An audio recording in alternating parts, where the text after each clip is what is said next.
Hello everyone. This is JTV official once again. So ito na naman guys tayo, no? I-share na naman po natin sa inyo, no?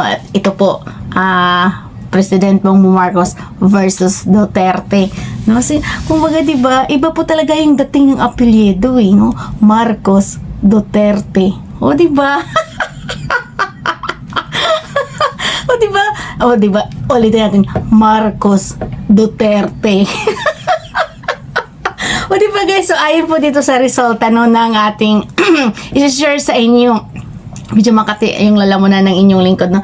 So, ayun nga po dito guys, di hamak na mas malaki po, no, yung agwat, no, ayon sa survey, na mostly po ay talaga naman, no, mas lalong kinikilala, mas lalong minamahal, at mas lalong napamahal, no, si President Bongbong Marcos sa ating mga kababayan dahil sa kanyang mga magagandang ginagawa para sa bansa, no, diba?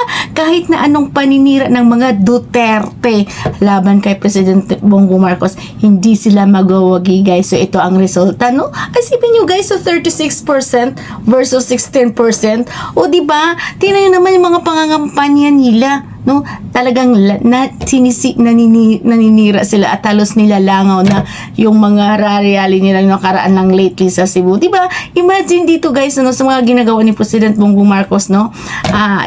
Ito, additional ko na lamang po ito, no, kasi nga po, no, sa mga rally ni President Bongbong Marcos, proclamation rally lately lang, no, sa Ilocos, sa Iloilo, sa Davao, no, sa Davao mismo, sa lugar niya, and dito sa Pasay, grabe, no, bumabahaan sa Dumaguete, nako, Bacolod, lalo pa lugar ni First Lady, grabe guys, no. So ganun na lamang po yung paninira ng mga Duterte lately lang. Ano sinasabi ni Duterte dito sa kay President Bongbong Marcos, na sabi nga po niya ay isang dictatorship, no, na gusto sundan yung imahe or yung ginagawa ni late President Marcos Sr., no, na gustong ayaw na bumaba daw ni President Bongbong Marcos. And actually guys, no, marami po sa ating mga kababayan ngayon na gustong ma-extend si President Bongbong Marcos dahil sa kanyang mga ginagawa na kagandahan at siyempre, no, na mga ginagawa na yun na nga kagandahan para sa ating bansa. Isa na po yung pagpapaganda ng ekonomiya, yung pag FATF gray list, no, yung pag-suspend ng ganong klase para nga po mas marami po ang mag-invest, magdagdag ekonomiya, and mas mapamura yung bayad sa remittance ng ating mga OFW. So, di ba guys, no, lahat po tayo dito ay makinabang sa ginagawa ni President Bongbong Marcos. So, ano po ba talaga ang ginagawa ng mga Duterte?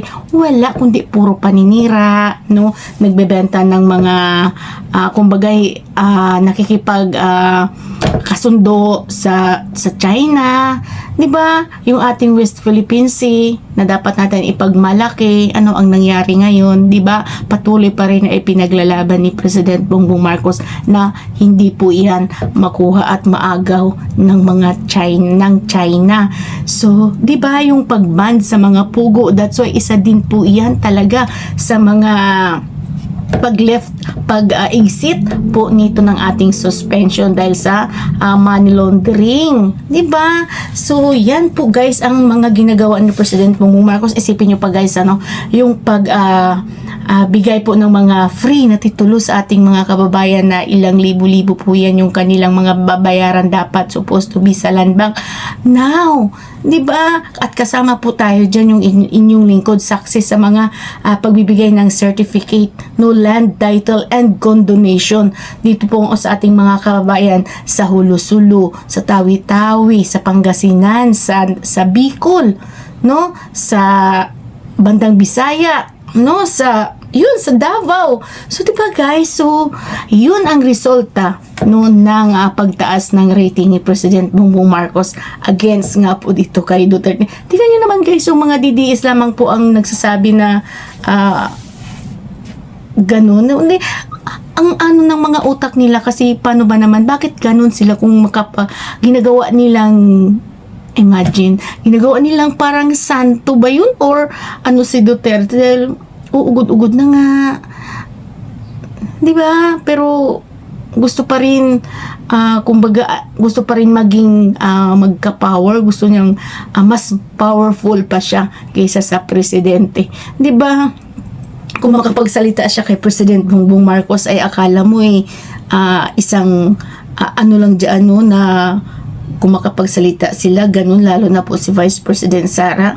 No, hindi na po yan mawala sa isip ng ating mga kababayan yung ginawa na lumabas sa bibig ni ni Vice President Sara Duterte kay President Bongbong Marcos, kay First Lady, and kay Speaker Martin.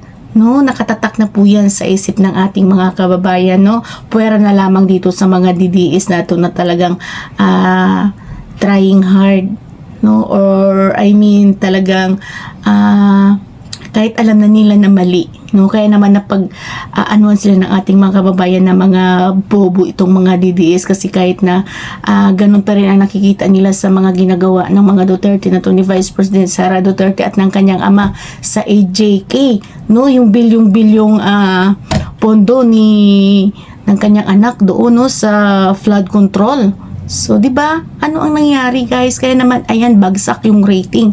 No, so, bakit ba bigyan pa nangangalaga yung mga Duterte na yan na dapat ay manahimik na sana siya sa kanyang edad na yan na ganyan? No, bakit ganun na lamang pa din? So, bakit ganun pa din po yung mga ginagawa ng ating mga vlogger din, na mga didilis na nagpapakalat ng fake news, na ang gusto pa din nila ay iupo bilang presidente si Duterte, para ano pa, hindi na, no, West Philippine Sea na nga ang pinagkakasunduan, ano pa kaya ang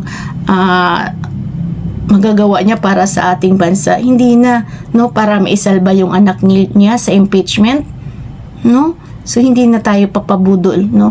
Ang totoo, guys, tayo ang nabudol. Alam niyo po ba, guys, ang inyong pong lingkod, no, ay isa rin po na talaga naman bumuto kay Vice President Sara Duterte. Binuto ko po siya dahil kay President Bongbong Marcos. So, iyan po ang sinasabi din ng ating yung mga didilis na to. Binuto daw nila si President Bongbong Marcos dahil kay Vice President Sara. So, ganun din ang nangyayari, no? Binuto namin si President Bongbong Marcos, ay si Sara Duterte dahil kay President Bongbong Marcos. So, diba? Ganun din, no? So, ayan po, kaya naman bumabalik sa kanila yung kanilang mga ginagawa, no? So, ayan, good luck na lang, no, sa mga Duterte pag nasa Senado na po itong kaso, and talaga naman hindi pwedeng so nga, 'di ba? Sabi nga po, pag impeach siya, no, hindi na po siya pwedeng umupo or magpatakbo bilang kahit kagawad, no, sa isang barangay, hindi na.